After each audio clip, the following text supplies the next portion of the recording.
बहुत प्यारे भाई लोग, स्वागत है आपका फिर से एक नई लर्निंग वीडियो में, जहाँ पे आपको बहुत कुछ सीखने को मिलने वाला है। तो आज हम लोग बात करने वाले हैं कि स्टॉक मार्केट से पैसे किस तरीके से कमाने होते हैं और कंसिस्टेंसी के साथ किस तरीके से कमाने हैं। तो उस पॉइंट के ऊपर आने से पहले मैं आपको कुछ दिखाना चाहता हूँ डेटा। अगर आपको पता होगा, अगर आपको नहीं पता है तो मैं आपको दिखा देता हूँ, ठीक है। एक ट्रेडर है, प्रकाशी नाम है उनका। तो उन्होंने ट्रेडिंग से कितने बनाए पहले वो देखो, ठीक है। मैं आपको दिखाता हूँ 1 मिनट के लिए। तकाशी, ये इनका नाम है। अब देखो इन्होंने ट्रेडिंग से कितने कमाए होंगे। अब देखो ट्रेडिंग में कितनी पावर है ना, पहले मैं आपको वो दिखाता हूँ ट्रेडिंग में कितनी पावर है। देखो अभी इनका नाम है, जापान से है, तकाशी नाम है इनका, BNF, ठीक है। अगर ध्यान से देखोगे ना, तो इन्होंने 8 ईयर्स में आपको दिख जाएगा यहाँ पे $13,000 को $150 मिलियन बनाए, ठीक है। $150 मिलियन मतलब समझ रहे हो ना। इसका मतलब क्या है ना कि उन्होंने 13,000 को, ठीक है, $13,000 को $150 मिलियन बनाए। मतलब कि हमारे इंडियन में अगर बताएंगे तो 11 लाख को 1,300 करोड़ के आसपास में उन्होंने बनाए, ठीक है। किससे? ट्रेडिंग से। यहाँ पे आपको दिख रहा होगा, यहाँ पे आपको दिखेगा, देखो सक्सेसफुल एंड, देखो यहाँ पे ट्रेडर दिख रहा होगा, देखो successful than the vast majority of the trader. 8 years में उन्होंने ये इतना सारा पैसा बनाया, ठीक है, $150 मिलियन। तो कहने का मतलब क्या है कि ट्रेडिंग में इतनी पावर है कि मतलब उन्होंने अगर किया है तो कोई भी कर सकता है। इसका मतलब ये नहीं कि एग्जैक्टली वैसे ही करेगा, हो सकता है टाइम लगे, हो सकता है वो हो ही ना, कुछ भी हो सकता है। लेकिन मैं आपको दिखा रहा हूँ कि पॉसिबिलिटी है, किया है लोगों ने। मैं आपको कुछ आके कुछ अपने मन का नहीं बता रहा हूँ, लोगों ने किया है। अगर मैं आपको और एक रिसर्च बताऊँ, यहाँ पे मैंने आपको दिखाया है कि पॉजिटिव साइड, मैंने आपको दिखाया कि ट्रेडिंग की पॉजिटिव साइड क्या है कि इतना पैसा कमाया जा सकता है। अगर मैं यहाँ पे लिखूंगा हाउ मेनी पीपल, ठीक है, how many people money lose money in stock market, ठीक है, ये मैं आपको लिखता हूँ यहाँ पे। अब देखो मैं आपको पॉजिटिव साइड भी दिखा रहा हूँ ट्रेडिंग की, और निगेटिव साइड भी दिखा रहा हूँ। तो यहाँ पर अगर मैं थोड़ा सा, अगर हम लोग नीचे आएंगे, तो यहाँ पे देखो थोड़ा सा, ये मैं आपको यहाँ पे दिखाता हूँ। यहाँ पे देखो, यहाँ पे आपको दिखेगा कि एफएनओ में, ठीक है, अबाउट 93% जो ट्रेडर्स है ना, वो एवरेज 2 लाख का लॉस करते हैं। मतलब क्या है कि 90% से भी ज्यादा लोग ना लॉस करते हैं ट्रेडिंग में, ठीक है। ये ऊपर नीचे हो सकता है, लेकिन आपको यहाँ पे दिखेगा, तो यहाँ पे आपको दिख जाएगा कि रिसर्च के अकॉर्डिंग कि 90% लोग लूज करते हैं मनी को, उससे भी ज्यादा, ठीक है। ट्रेडिंग में तो उससे भी ज्यादा नंबर होता है। कहने का मतलब क्या है कि मैंने यहाँ पे आपको पॉजिटिव साइड दिखाई स्टॉक मार्केट की, या फिर ट्रेडिंग की बोल सकते हो। ट्रेडिंग की मैंने यहाँ पे आपको पॉजिटिव साइड ही दिखा दी, निगेटिव साइड भी दिखा दी। मैं आपको बस आने के लिए, दिखाने के लिए बस पॉजिटिव भी दिखा सकता हूँ, लेकिन मुझे व्यूज़ नहीं चाहिए भाई लोग, मुझे चाहिए जो सच है ना, वो मैं आपको बता रहा हूँ कि इसमें प्रोबेबिलिटी के अकॉर्डिंग सारा खेल होता है। ये पॉजिटिव भी आप लोग समझ सकते हो, पॉजिटिव में मतलब बहुत स्केल कर सकते हो, ज़्यादा पैसा कमा सकते हो, और गवा भी इतना सकते हो ना कि मतलब कहीं पे आपका इतना लॉस नहीं हो सकता जितना स्टॉक मार्केट में हो सकता है। लेकिन अगर आपने कुछ पॉइंट्स को समझ लिया, ठीक है, तो आप लोग प्रॉफिटेबल ट्रेडर बन सकते हो, और इतना कमा सकते हो जो लोग मतलब गवर्नमेंट, जो जिनके पास में सरकारी नौकरी है ना, उनसे भी कई गुना ज्यादा कमा सकते हो। लेकिन अगर आपने मास्टर किया ट्रेडिंग को, तो जो भी मैं आपको पॉइंट्स बताऊंगा, 4 पॉइंट्स बताऊंगा, अगर आपने उसमें से थर्ड पॉइंट को मास्टर किया, और जो भी पॉइंट्स बताऊंगा, थर्ड पॉइंट बहुत इंपॉर्टेंट है, जो भी पॉइंट्स बताऊंगा उसमें से थर्ड पॉइंट इंपॉर्टेंट है, और जो 4 पॉइंट बताऊंगा अगर आपने उसको मास्टर किया, तब जाके आप लोग शेयर बाजार से, स्टॉक मार्केट से पैसा कमा सकते हो। अदरवाइज आप लोग इन कैटेगरी में जाओगे 90% लोगों में से, जो लोग लॉस करते हैं, ठीक है। तो मैंने आपको पॉजिटिव और निगेटिव साइड दोनों भी दिखा दी ट्रेडिंग की। अब आते हैं चार्ट के ऊपर, और जो मैं आपको स्टेप बाय स्टेप पॉइंट्स बताऊंगा, उसको आपको लिखना है, ठीक है। अब देखो स्टॉक मार्केट में किस तरीके से पैसा कमाना होता है। देखो पहले तो ये समझो कि मान लो कि मैं यहाँ पे हूँ एग्जाम्पल के लिए, पूना में हूँ, ठीक है। एग्जाम्पल के लिए समझो कि मैं यहाँ पे पूना में हूँ और मुझे जाना है, दिल्ली में जाना है एग्जाम्पल के लिए, ठीक है। अब मैं यहाँ पे पुणे में हूँ, मुझे दिल्ली में जाना है, तो मैं किस तरीके से जा सकता हूँ? वो एक तो मैं बाइक से जा सकता हूँ, ठीक है, कार से भी जा सकता हूँ, या फिर बस होगी, ट्रेन होगी, उससे भी जा सकता हूँ, फ्लाइट से भी जा सकता हूँ। तो इतने सारे वेज है। उसी तरीके से अगर आपको स्टॉक मार्केट में पैसा कमाना है तो बहुत सारे वेज है, ठीक है, बहुत सारे ऐसे वेज है जिससे आप लोग पैसा कमा सकते हो। उसमें से पहला वेज, जिसको आप लोग बोलते हो स्विंग ट्रेडिंग, ठीक है, swing trading, intraday trading, option trading, future trading, और ETFs, ठीक है। ETF से भी आप लोग पैसा कमा सकते हो, म्यूचुअल फंड से भी पैसा कमा सकते हो, ठीक है। ईटीएफ्स में भी आप लोग मतलब बहुत बड़ा टॉपिक है ईटीएफ्स, उसमें भी गिल्ड पिज वगैरह होते हैं, ये तो मतलब अलग ही टॉपिक हो जाएगा ईटीएफ्स, तो ज़्यादा ईटीएफ्स के ऊपर बात नहीं करने वाला मैं। अगर आप लोग चाहते हो ना एक डेडिकेटेड वीडियो बनाओ ईटीएफ्स के ऊपर, तो कमेंट बॉक्स में लिखो ईटीएफ्स, हैशटैग ईटीएफ्स लिखोगे या फिर ईटीएफ भी लिखोगे ना, तो मुझे समझ में आ जाएगा, ठीक है। ईटीएफ मतलब एक्सचेंज ट्रेडर फंड, ठीक है। Swing trading, option trading, intraday trading, क्या फर्क होता है देखो। अगर आप लोग उन लोगों के मतलब उन कैटेगरी में हो जो लोग मार्केट में 1 साल 2 साल हो गए होंगे, उनके लिए थर्ड पॉइंट इंपॉर्टेंट है, ठीक है। लेकिन अगर आप लोग मार्केट में अभी आए हो 1 साल हुआ है बस, तो आपके लिए सारे पॉइंट्स इंपॉर्टेंट है। आपको अगर मार्केट में रह के थोड़ा टाइम हुआ है तो आपके लिए थर्ड पॉइंट इंपॉर्टेंट है। अब देखो, फर्स्ट पॉइंट मैंने आपको क्या कहा कि शेयर बाजार से बहुत सारे वेज है पैसा कमाने की। उसमें से स्विंग ट्रेडिंग भी है, ऑप्शन ट्रेडिंग भी है, इंट्राडे ट्रेडिंग भी है, फ्यूचर भी है, और हमारी ईटीएफ से भी कमा सकते हो, ठीक है, म्यूचुअल फंड से भी कमा सकते हो, बहुत सारे वेज है।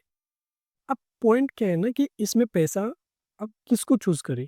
एक तो स्विंग ट्रेडिंग भी हो सकती है, इंट्राडे ट्रेडिंग भी है, ऑप्शन ट्रेडिंग भी है, फ्यूचर भी है, ईटीएफ भी है, म्यूचुअल फंड भी है। मतलब स्टॉक में अगर आपने इन्वेस्टमेंट किया तो आपको डिविडेंड में मिलता है।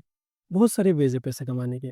तो इसमें से किसको चूज करें। देखो भाई, अगर आपको थोड़ा सा मार्केट में आके टाइम हुआ है, आपको समझ में आता है चार्ट को, चार्ट अगर आपको समझ में आता है ना कि मार्केट कहाँ पे किसको ट्रैप कर रहा है, बायर्स को ट्रैप कर रहा है, सेलर्स को ट्रैप कर रहा है, तब जाके आप लोग थोड़ा सा ऑप्शन ट्रेडिंग के बारे में सोच सकते हो। ठीक है, सोच सकते हो, करना है ना करना ये आपके ऊपर डिपेंड है, लेकिन सोच सकते हो, कर सकते हो। ठीक है, मैं आपको मतलब रिकमेंड नहीं कर रहा हूँ, ना तो मैं आपको बोल रहा हूँ, ना तो मैं आपको फोर्स कर रहा हूँ कि आपको करनी है ऑप्शन ट्रेडिंग या फिर ट्रेडिंग करनी है। बिल्कुल भी मैं आपको फोर्स नहीं कर रहा हूँ। अगर आपको समझ में नहीं आती है ट्रेडिंग, तो समझने का ट्राई करो। तब भी अगर आपको समझ में नहीं आ रही और ट्रेडिंग करने के लिए आपके पास में टाइम नहीं है, तो आप लोग सिंपली इन्वेस्टमेंट कर सकते हो। इन्वेस्टमेंट करके भी बहुत सारे लोग मिलियनर भी बनते हैं और वेल्दी भी बनते हैं, ठीक है। तो इन्वेस्टमेंट मतलब इन्वेस्टमेंट अलग ही है, ट्रेडिंग भी अलग है। इन्वेस्टमेंट करने के बाद भी बहुत से लोग मिलियनर बनते हैं, ट्रेडिंग से भी बनते होंगे, लेकिन थोड़ी सी मतलब प्रोबेबिलिटी कम है, क्योंकि ट्रेडिंग में क्या होता है कि हर दिन प्रॉफिट लॉस चलता रहता है।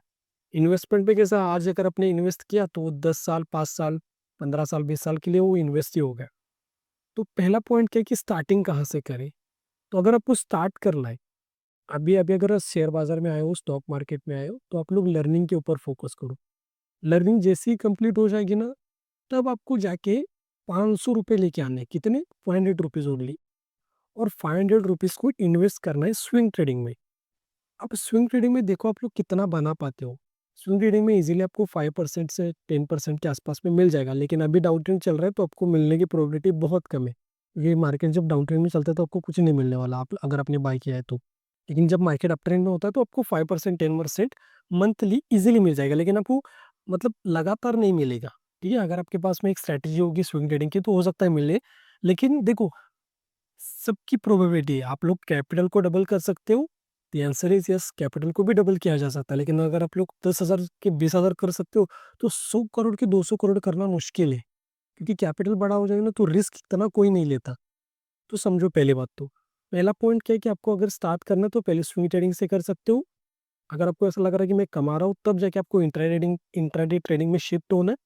उसके बाद में जाके आपको समझना पड़ेगा ये ऑप्शन और फ्यूचर को, ठीक है, ऑप्शन और फ्यूचर को, ये यहाँ पे लिखना था, ये आपको समझना पड़ेगा। स्टार्टिंग में आप लोग इन ट्रेडिंग करनी है तो आप लोग स्विंग ट्रेडिंग स्टार्ट कर सकते हो। उसके बाद अगर आपको ऐसा रिजल्ट दिख रहा है, प्रॉफिटेबल बन रहे हो, पैसा आ रहा है, तब जाके इंट्राडे ट्रेडिंग कर सकते हो। ये हो गए ट्रेडिंग के बारे में। अगर आपको इन्वेस्टमेंट करनी है तो ईटीएफ्स आपके लिए बेस्ट है। म्यूचुअल फंड में भी कर सकते हो, स्टॉक्स में भी कर सकते हो, निफ्टी 50 में भी कर सकते हो। ईटीएफ्स बेस्ट होगा, म्यूचुअल फंड भी बेस्ट है, आपके ऊपर डिपेंड करता है आपको क्या किसके बारे में नॉलेज है। तो ये हो गया फर्स्ट पॉइंट। फर्स्ट पॉइंट मैंने आपको क्या बता दिया कि कहाँ पे किस तरीके से ट्रेडिंग करनी है, मतलब स्टार्ट कहाँ से करना है, किस तरीके से करना है वो मैंने आपको नहीं बताया अभी तक। अब आते हैं सेकेंड पॉइंट के ऊपर। सेकेंड पॉइंट क्या है, और थर्ड पॉइंट सबके लिए इंपॉर्टेंट होगा, जो लोग भी मार्केट में बहुत सालों से ना उनके लिए भी इंपॉर्टेंट है। सेकेंड पॉइंट है कि स्टार्ट कैसे करें। अगर मुझे स्विंग ट्रेडिंग पता है, मुझे इंट्राडे ट्रेडिंग पता है, ऑप्शन पता है, ईटीएफ्स पता है, तो स्टार्ट कैसे करूँ, क्या करूँ एग्जैक्टली, मुझे नहीं समझ में आ रहा क्या करना चाहिए। तो भाई आपको समझना पड़ेगा एक स्ट्रैटेजी को या फिर एक सेटअप को, और आपको समझना पड़ेगा रिस्क मैनेजमेंट को, आपको समझना पड़ेगा क्वांटिटी मैनेजमेंट को। मैं आपको छोटा छोटा ऊपर ऊपर से बताता हूँ, अगर आपको डेडिकेटेड वीडियो चाहिए तो कमेंट बॉक्स में लिखना। आपको स्ट्रैटेजी चाहिए, पहले तो एक पॉइंट आपको स्ट्रैटेजी चाहिए। स्ट्रैटेजी मतलब क्या है कि आपको पता होना चाहिए कि आपको कब बाय करना है, कब सेल करना है, मतलब सेटअप बोल सकते हो। अगर आपको एक सेटअप नहीं पता है ना, तो रैंडमली कहीं पर भी बाय कर रहे हो, कहीं पर भी सेल कर रहे हो, तो फिर वो कुछ नहीं होने वाला। आपको एक सेटअप होना चाहिए और कंसिस्टेंसी के साथ आपको ट्रेड करना चाहिए, ठीक है? कंसिस्टेंसी के साथ आपको उसको फॉलो करना चाहिए। ट्रेड करोगे, ना करोगे तब भी चलेगा, क्योंकि ट्रेड ना करना भी एक ट्रेडिंग का ही प्लान होता है। हर रोज़ ट्रेड नहीं करना हमें। ट्रेड में अगर सेटअप बन रहा है तभी आपको ट्रेड करना है, सेटअप नहीं बन रहा है तो उस दिन के लिए छोड़ दो। थर्ड पॉइंट बहुत इंपॉर्टेंट है, ठीक है? ये हो गया सेकंड पॉइंट। सेकंड पॉइंट क्या है कि आपके पास में एक सेटअप होना चाहिए, आपके पास आपको रिस्क मैनेजमेंट पता होना चाहिए, क्वांटिटी मैनेजमेंट पता होना चाहिए। रिस्क मैनेजमेंट मतलब क्या है कि आपको पता होना चाहिए कि अगर मैं ₹2 का स्टॉप लॉस ले रहा हूँ, तो जो मेरा टारगेट होगा वो ₹4 के आसपास में होगा। कम से कम मैं बता रहा हूँ, कम से कम अगर ₹2 का अगर आपका स्टॉप लॉस है, तो कम से कम आपका ₹3 का टारगेट होना चाहिए। अगर ₹2 का टारगेट है और ₹2 का अगर आपका स्टॉप लॉस है, और अगर आपको ऐसा लग रहा है कि ये 1:1 है, तो ये 1:1 नहीं है भाई लोग, उससे भी खराब रिस्क रिवॉर्ड रेशियो है। क्योंकि यहाँ पे आपको बहुत सारे चार्जेस देने पड़ेंगे, ठीक है? स्टैम्प ड्यूटी है, ब्रोकरेज देना है, आपको सिक्योरिटी ट्रांज़ैक्शन चार्जेस देना है, बहुत चार्जेस लगेंगे गवर्नमेंट के, सेबी के। तो ये सब कुछ ना आपको मतलब आपकी जेब से जाएगा। तो अगर 1:1 इस तरीके से काम करोगे ना, ₹2 का प्रॉफ़िट है और ₹2 का लॉस है, एग्ज़ाम्पल बता रहा हूँ, हो सकता है 1000 का हो, 10,000 का हो, 1 लाख का हो, एग्ज़ाम्पल मैं आपको बता रहा बस। तो ये इससे काम नहीं चलेगा, थोड़ा-सा प्रॉफ़िट ज़्यादा लेना पड़ेगा, ताकि जो भी आपके टैक्सेस वगैरह, चार्जेस वगैरह हो ना, वो सब कुछ कट करके आपको कम से कम 1:1 हो। उससे ज़्यादा होगा तो बहुत अच्छी बात है, 1:1.5 होगा, 1:2 होगा, 1:2 है तो तब तो बहुत ही अच्छी बात है, ठीक है? विन रेट के ऊपर आपको फ़ोकस करना पड़ेगा। विन रेट और विन साइज़ क्या होता है? विन रेट और विन साइज़ दोनों में डिफ़रेंस क्या है? विन रेट मतलब क्या है और विन साइज़? विन रेट मतलब मान लो कि मैंने यहाँ पे 10 ट्रेड लिए, उस 10 ट्रेड में से कितने ट्रेड में प्रॉफ़िट कर रहा हूँ? अगर मैं 70% प्रॉफ़िट कर रहा हूँ, तो ये मेरा विन रेट, मतलब विन रेट कितना है? 70% या 60% कितने ट्रेड में प्रॉफ़िट है, मतलब प्रॉफ़िट है, कितने ट्रेड में मेरा प्रॉफ़िट है। विन साइज़ मतलब 1:1 ले रहा हूँ, 1:2 ले रहा हूँ, 1:3 ले रहा हूँ। बहुत सारे लोग 1:3 भी लेते हैं, उनका स्टॉप लॉस बहुत छोटा होता है, टारगेट बहुत बड़ा होता है, तो वो भी मिलता है। तो अगर इन 2 में से आपको एक के ऊपर ज़्यादा फ़ोकस करना पड़ेगा, एक तो विन रेट बढ़ाओ या फिर विन साइज़ को बढ़ाओ। दोनों को भी बढ़ाओगे तब भी चलेगा, लेकिन आपको इन 2 में से कुछ ना कुछ के ऊपर तो असर करना पड़ेगा। जो एसल हंटिंग वाले जो ट्रेडर्स होते हैं ना, उनकी हो सकती है एक्यूरेसी ज़्यादा हो, लेकिन उनका जो रिस्क मैनेजमेंट होता है वो अराउंड अराउंड 1:1 के आसपास में होता है। लेकिन उनकी एक्यूरेसी बहुत ज़्यादा होती है, इस वजह से वो लोग प्रॉफिटेबल में आ जाएँगे। जो लोग प्राइस एक्शन के अकॉर्डिंग ट्रेड करते हैं, हो सकता है उनकी एक्यूरेसी कम हो, लेकिन उनका रिस्क मैनेजमेंट अच्छा होता है, विन साइज़ अच्छा होता है। इस वजह से वो लोग प्रॉफिट में एंड में प्रॉफिट में क्लोज़ करते हैं। तो कहने का मतलब क्या है कि ये इसको फॉलो करो या फिर इसको फॉलो करो, आप लोग प्रॉफिटेबल बनोगे। आपके ऊपर डिपेंड है कि आपको क्या सूट करता है। अब थर्ड पॉइंट है, इम्पोर्टेंट है, वो थर्ड पॉइंट बताने से पहले मैं आपको लास्ट पॉइंट बताता हूँ, फिर थर्ड पॉइंट के ऊपर आएँगे। लास्ट पॉइंट क्या है ना कि आपको ना भाई लोग, कि आपको क्राउड के जैसा सोचना नहीं है। क्राउड मतलब क्या है कि जो लोग भी मुझे सुनते हैं ना, उनको पता होगा ये स्लैंटिंग के बारे में, मार्केट ट्रैप किस तरीके से करता है उनके बारे में। अगर आपको नहीं पता है तो ये स्लैंटिंग के फ्री कोर्सेज़ अवेलेबल है, बैंक निफ्टी, निफ्टी का फ्री कोर्स अवेलेबल है। प्लेलिस्ट में जाके देखो, आपको समझ में आ जाएगा। तो थर्ड पॉइंट क्या है ना कि आपको क्राउड के बारे में नहीं सोचना है, जो ज़्यादातर लोग सोचते हैं वो। और आपको टिप या फिर कॉल जो भी देता है ना, उसके पीछे नहीं भागना है। टेलीग्राम के ऊपर आपको जो भी बता रहा है, वो उनके पीछे नहीं भागना है। या फिर जो भी आपको मार्केट एनालिसिस वाला जो वीडियो प्रोवाइड करते हैं ना, कि यहाँ पे बाय करना है, यहाँ पे सेल करना है। ये देखो, हो सकता है शॉर्ट टर्म में आप लोग पैसा कमा भी लो। मैं ऐसा नहीं बोल रहा हूँ कि कमा नहीं सकते, कमा सकते हो। लेकिन आप लोग लॉन्ग टर्म के हिसाब से सोचो कि भाई क्या होता है ना कि मार्केट एनालिसिस की वीडियो जब भी देखते हो या फिर टिप कॉल जब भी आप लोग लेते हो ना, कि किसी ने कहा कि गो कॉल लेना चाहिए। मार्केट एनालिसिस का वीडियो मतलब क्या है? कि इनडायरेक्टली तो वही है ना कि आपको मतलब आगे वाले ने इनडायरेक्टली बता दिया है कि कहाँ पे बाय करना है, कहाँ पे सेल करना है। तो अगर आपके दिमाग में एक बार फिट हो गया ना कि मुझे बाय ही करना है, तो नेक्स्ट डे अगर सेलिंग के अच्छे-अच्छे सेटअप्स भी आपको दिखेंगे ना, तब भी आप लोग सेल नहीं करोगे, आप लोग बाइंग के डायरेक्शन में ही बैठोगे। फिर एंड में आपको पता है, एक बार अगर आपने बायस डिसीजन ले लिया ना, तो आप लोग लॉस ही करते हो। और मार्केट एनालिसिस देख के भी आपका बहुत बार लॉस हुआ होगा। आप खुद ब खुद आपको पता होगा, जाके जर्नल में देखो। आपने किसी की वीडियोज़ देखी, उन्होंने कहा कि बाय करना चाहिए, आपने नेक्स्ट डे में ढूँढा कि कहाँ पे सपोर्ट के पास में बाय करना चाहिए, फिर सपोर्ट का ब्रेकडाउन होने के बाद बाय करना चाहिए और एंड में आपका यहाँ पे लॉस हो गया। तो क्यों हुआ? क्योंकि आपने एनालिसिस का वीडियो देखा। ऐसा नहीं कि वर्क नहीं होता, वर्क होता है, लेकिन आपको लॉन्ग टर्म के बारे में सोचना पड़ेगा, ठीक है? ये हो गया लास्ट पॉइंट। अब आते हैं थर्ड पॉइंट। थर्ड पॉइंट क्या है ना भाई लोग, आपको ना येस एंड हंटिंग के कुछ फ़ॉर्मूलेज़ को समझना पड़ेगा। आपको येस एंड हंटिंग के कुछ फॉर्मूलेस को समझना पड़ेगा। फॉर्मूलेस एसएल हंटिंग में बहुत सारे होते हैं, जैसे कि एस प्लस एस फॉर्मूला होता है, बी प्लस बी फॉर्मूला होता है, ये बेसिक बेसिक फॉर्मूलेज है। उसी तरीके से आपको फॉर्मूलाज में समझना पड़ेगा, वो भी एक सेटअप ही होता है कि अपने मार्केट को समझ लिया। तो फॉर्मूलेज को समझोगे या फिर सेटअप को समझोगे ना, तो ट्रेड करना बहुत ईजी हो जाता है। तो जो लोग भी मेंबर्स होंगे उनको पता होगा फॉर्मूलेज, जो भी मैंने आपको प्राइवेट नोट्स में बताया है ना, वो फॉर्मूलेज को आप लोग यूज कर सकते हो।